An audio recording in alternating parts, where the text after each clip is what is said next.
He's an African American publisher from your area, not mine, your area, our area. Show him some love. This is what we do. Black Power. Thank y'all for the love. To piggyback off what he was saying, I've been in South Jamaica since 1989.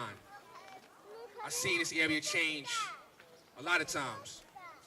My name is Jermaine Ray. I am the founder and CEO of N-Ray Publishing Group.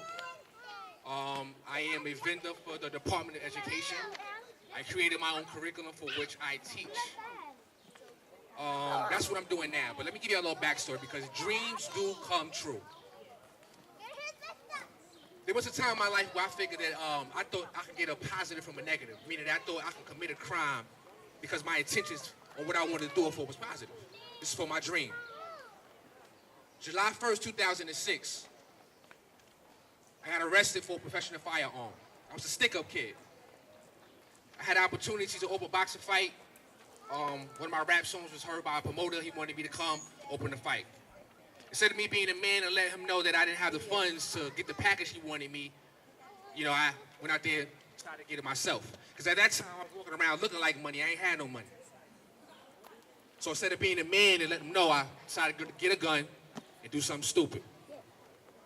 So I robbed this truck driver, this Dominican guy. And the gun wound up dropping. And for about 2 minutes straight, we both tussling for it. I'm going at it, he going at it. He going at it, I'm going at it. He winds up getting it. He pulls it to my head, he pulls the trigger, click. It doesn't go off. Only because, as a stick-up kid, we know that a robbery could turn to a homicide within seconds. And I wasn't about that life, so I never walked around with any bullets. When the police came, I cried. I cried like a baby, and right in the back of those cruisers, I cried. Why? Because everything I worked for, I seen gone. I had a baby on the way. My music was doing good. I was looking good, feeling good. And one decision changed it all. I cried all the way to the precinct. They laughing at me. You ain't you big man with the big gun. What happened?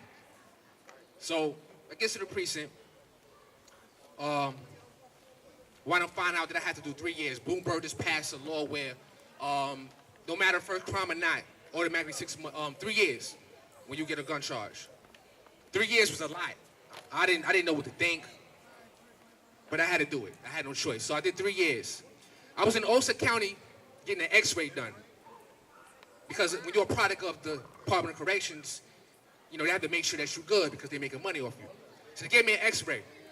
And they found that there was something on my lungs. They didn't know what it was. They gave me some tests, and they said it was something serious. And they always start from the worst, which was lung cancer. So I'm thinking I came to jail to die. Like everything was just falling apart.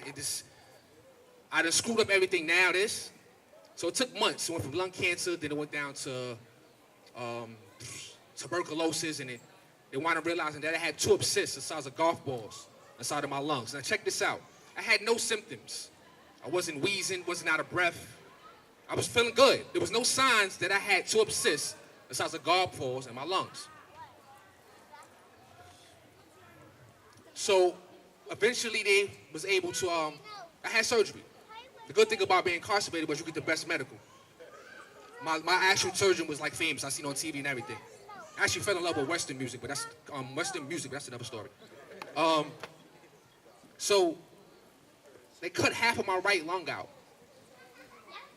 A surgery that I would not have been able to afford if I was home. So I'm thinking, wow, I really literally came, jail really saved my life, on so many levels. Not only did it save my life from the surgery, but I also became a man. I learned that you can't get a positive from a negative. I understood what karma was all about. And that no matter what you do, it's gonna come right back. I learned how to become a better writer, how to write screenplays, how to write scenes, and how to publish, and how to be my own boss. So I come home 3 years. After the 3 years, I come home, and I want to get back into the music, but I didn't have the passion for it because the industry was crazy. So I'm at my computer one day, and I'm going through all my writings, and I realized that I've been writing my feelings and about my community, about myself, since I was 14 years old. So I decided to put together a book called The Random Thoughts of a Philosophy Major Dropout. This book is a story of things that I've been through. It's not in chronological order. It's about my triumphs, my struggles, my relationships, my everything. It is my most vulnerable I have ever been. Because when I wrote this book, I didn't write it to sell it. I didn't have a market. There wasn't no demographics. I wasn't trying to get money. I just wanted to put something out. I wrote that book out of fear. Why? Because all my life I've been talking about I'm going to do this, I'm going to do that. Jamaica going to be famous. I'm telling you I'm going to do this, I'm going to do that. But I had nothing to show for it. So out of fear, I wrote that. Because if I was to die today, die tomorrow, I got something in my name that will live forever. That's my purpose, right? Part of my purpose, eternal fame, to live forever. 2 years. So I started that book. I started my S Corporation the same year I published that book. That book wound up getting into the hands of a Sappers coach and Department of Education. He thought my story would be good to tell the kids. So this is 2013 when I met him. 2015 I actually called him when I broke up with my girlfriend. I'm kind of dude when I love you, me, in a relationship. I'm like put myself last and when I broke up I had the freedom to actually pursue my dreams. That's another story. But he invited me to career day. And in this career day I came regular. I was a regular dude. I didn't really was giving the kids my story. And I lie to you not. One of the kids in the evaluation said that what he learned from my presentation was that you can make money from being yourself. So me just showing up already changed and affected somebody's life because he realized that you can just be you. After I left that class, 2 days later, the principal contacted me, said, brother, please tell me your business. Please tell me you have a tax ID. I said, I got it. He said, we'll put an order in for 100 copies. We put an order in for 100 copies. I dropped out of college. I didn't need to finish. I'm successful now. So I go to drop the books off, and I remembered I gave a copy to an English teacher, right? She took something I wrote called The Attributes of a Man, that's in my book, probably the best piece, and she made it into a classroom lesson. Me, I'm always thinking about creating something. I'm always got my light bulb went off. Why not make a workbook? Why not make a new age open discussion curriculum on my life experiences, following the Danielson method in the course Common Core ELA, so I can pretty much give the DOE what they want. They mandated by the state to follow that. So June 2015, I started writing the Random Books Life Book, teaching life lessons to build character and morale. June 2015, I started. By January 2016, first draft was completed. The principal allowed me to come and do a workshop. Now I'm in this workshop teaching presentation. Hear this out. I'm in a classroom with a robe on and slippers. Because I want to teach about presentation that people judge you based on your look. So the teachers are coming in. Now, this is not kids. This is principals, teachers, aides. They're coming in. And one of the principals said, Mr. Ray, looked at me, said, you either a genius or you done lost all your damn mind. I can't wait to see which one it is. I'm in the classroom teaching a workshop in a robe and slippers. But the whole point I wanted to make, and when they realized when I got to my point, was that people will judge you how you look.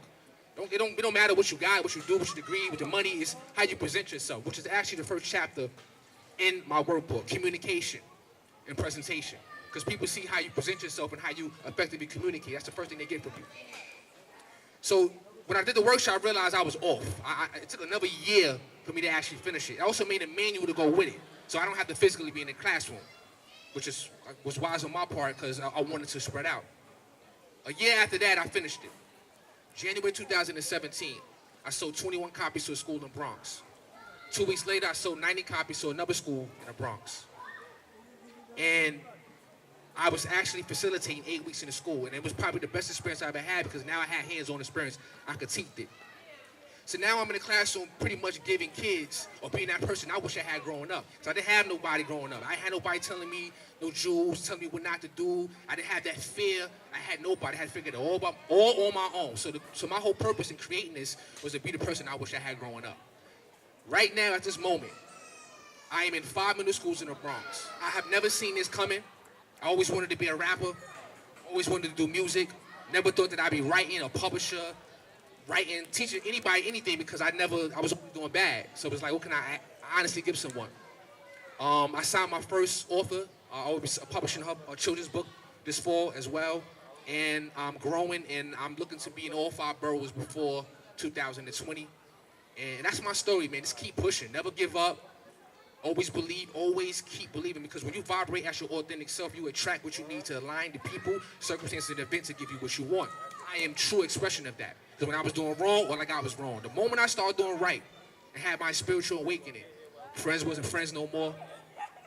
Couldn't hang out with them no more. Couldn't eat certain food no more. Started seeing the distractions. Take you off your path.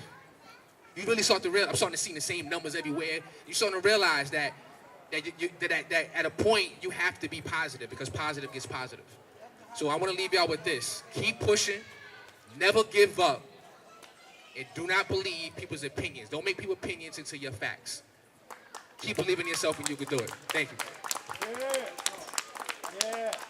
Let's do it. Let's do it. Give him a round of applause, man. And did you let everybody know where they can find you? Yeah, I'm sorry about that. So I suck as a businessman sometimes. I have no card. I have one card. He keeps it clean. My bad. But I got some books. If anybody wants some books, you can find me at www.mwrayent.com. That's mwrayent.com. On there, you're going to see videos of me actually facilitating with the kids. And I'm going to tell you this one story real quick. I did a class on insecurities, right? And one of the kids in the classroom, I was talking about my insecurities. I always talk about, as a teacher, I give them my insecurities and what I am to soften the room. You have to let them, you have to be vulnerable. They have to see that. So I was asking this kid something, and she said that she admitted to wanting to commit suicide. Now, I got a camera on me. She got a camera on her. I'm lost for words. I didn't know what to say. And it's just like, she really thought about committing suicide. So I had to let her know how beautiful she was, how smart she was, be that motivation, and let her know that everything's going to be all right, that you got me. You got my support. And in that end of that video, you can see how happy she was, and she gave me a handshake. All my classes end to begin with handshakes. So at the end, when she gave me this strong handshake, you see, and I realized like every class should start off like this. Every class should start off by talking about life, because a lot of these kids ain't got nobody to talk to. Sisters ain't there, running the streets, brothers is locked up, fathers is dead, locked up. There's really nobody to be there. So my whole purpose in education is to be that voice, to be that person. I give my number out, emails, I don't care, contact me anytime. Because you'll be surprised on what you can do or whole life you can change with just picking up the phone call or answering the email, and vice versa, right? So again, my website is mrayent.com, at Facebook, at Jermaine Ray, Instagram. You have a beautiful day. I salute you. You don't never gotta thank me for what you do.